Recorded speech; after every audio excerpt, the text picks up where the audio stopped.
स्वागत है आप सभी को। आज हम क्लास 10th मैथ प्रश्न वाली 12.3 के प्रश्न संख्या 3 हल करेंगे, जो कि आपका सवाल इस प्रकार से दिया गया है बाबू कि आकृति में छायांकित भाग का क्षेत्रफल ज्ञात कीजिए। यदि ए बी सी डी भुजा 14 सेंटीमीटर का एक वर्ग है तथा ए पी डी और बी पी सी दो अर्धवृत्त है। आपका इसी प्रकार से सवाल आएगा बाबू, और इसी प्रकार से डायग्राम के साथ आएगा ये वाला सवाल, क्योंकि आकृति में छायांकित भाग आकृति दिया हुआ है तो आपका आकृति कन्फर्म आएगा। तो आप यहाँ पे समझे कि इसमें दो अर्धवृत्त करा बाबू, एक तो ए बन रहा है ए पी डी जो यहाँ पे लिखा हुआ है, और दूसरा बी पी सी ये वाला अर्धवृत्त, दो अर्धवृत्त है। और हमें इस सवाल में दिया गया है कि भुजा 14 सेंटीमीटर, मतलब ये जो है भुजा बाबू कितना हो गया 14 सेंटीमीटर, यहाँ से यहाँ तक, यहाँ से यहाँ। जब ये 14 सेंटीमीटर होगा बाबू तो ये वाला भी 14 सेंटीमीटर होगा, ये वाला भी 14 सेंटीमीटर, ये भी भुजा 14 सेंटीमीटर। वर्ग में क्या होता है, चारों भुजा बराबर होती है। तो आइए सबसे पहले जो सवाल में यानी कि इस डायग्राम के में जो दिया गया है चित्र में, उसको पहले लिख लेते हैं। तो हमें दिया गया है क्या बाबू, वर्ग की भुजा। तो यहाँ लिख देते हैं वर्ग की भुजा कितना दिया है बाबू 14 सेंटीमीटर। तो हम यहाँ लिख दें 14 सेंटीमीटर, ये हो गया। इसमें देखें बाबू अर्धवृत्त, ये जो है ना अर्धवृत्त, ये अर्धवृत्त का जो पूरा हो गया ये क्या हो गया बाबू व्यास, ये पूरे जो हो गया व्यास। अगर हम इसको गोल करेंगे तो पूरा वृत्त होगा इस प्रकार से, ये जो गोल बनेगा यहाँ से ये क्या हो जाएगा पूरा वृत्त हो जाएगा। अब वृत्त में ये जो बीच का लकीर होता है पूरा यहाँ से यहाँ तक, ये मेरा ये व्यास होता है, ठीक है ना। तो हम यहाँ लिख देते हैं अर्धवृत्त का व्यास, अर्धवृत्त का व्यास। यहाँ समझे क्या है बाबू, एक तो ए डी है बराबर, दूसरा क्या दिया है बी सी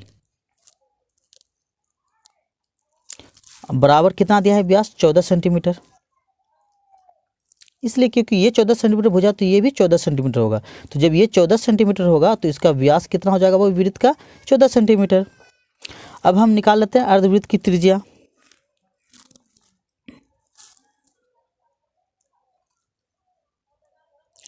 अर्धवृत्त की त्रिज्या आर बराबर, त्रिज्या कितना हो जाएगा बाबू, जब व्यास ये 14 सेंटीमीटर दिया हुआ है तो इसकी आधा यहाँ से जब आधा करें तो कितना होगा 7 सेंटीमीटर, तो वही त्रिज्या लिख दिए 7 सेंटीमीटर।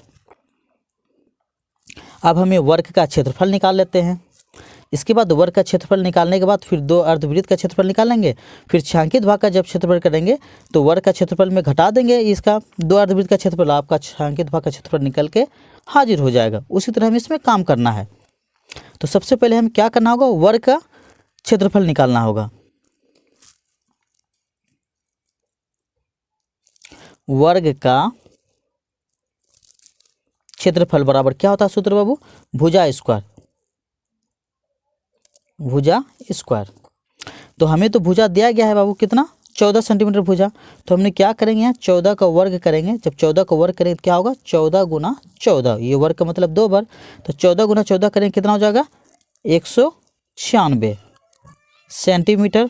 क्षेत्रफल है तो ये स्क्वायर लग जाएगा बाबू। तो हमने वर्ग का क्षेत्रफल निकाल दिए। अब कितना अर्धवृत्त है बाबू 2, तो हम निकाल लेते 2 अर्धवृत्त का क्षेत्रफल।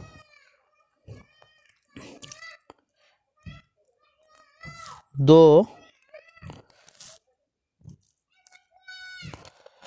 अर्धवृत्त का क्षेत्रफल, तो क्या हो जाएगा बाबू, जैसे 2 है तो 2 दे दिए गुना अर्धवृत्त का क्षेत्रफल क्या होता है 1/2 पाई आर स्क्वायर।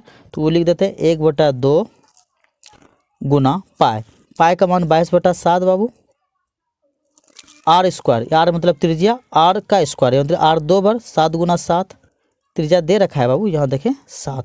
तो आर का जब स्क्वायर होगा तो आर का स्क्वायर का मतलब आर को 2 बार लिखना है, यानी कि आर का मान 7 गुना 7। अब यहाँ से देखिए 2 2 कट गया बाबू, 7 से 7 कट गया, क्या हो बच जाएगा यहाँ पे देखो 22 गुना खाली 7 बच रहा है। तो 22 गुना 7 करेंगे तो मेरा हो जाएगा 154 सेंटीमीटर स्क्वायर। हम दो अर्धवृत्त का भी क्षेत्रफल निकाल दिए। अब छायांकित भाग का क्षेत्रफल निकाल देते हैं।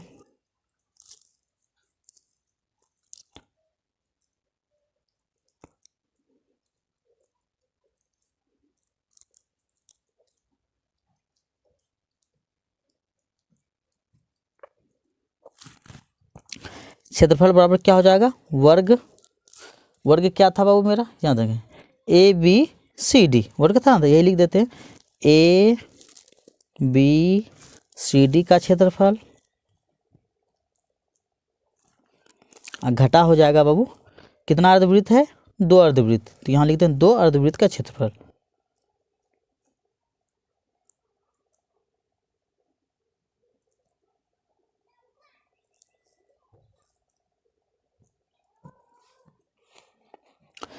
तो वर्ग ABCD का क्षेत्रफल क्या निकला था, देखिए वर्ग का क्षेत्रफल 196, तो हम यहाँ लिख देते हैं बाबू 196 घटा 2 अर्धवृत्त का क्षेत्रफल क्या आया था 154, तो यहाँ लिख देते हैं 154।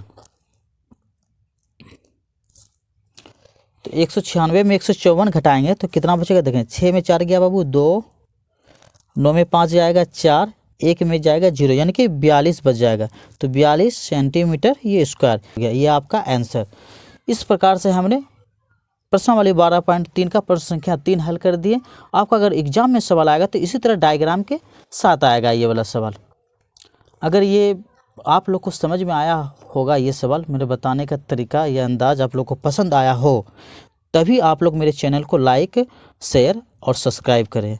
नेक्स्ट वीडियो फिर लेके आएंगे। धन्यवाद।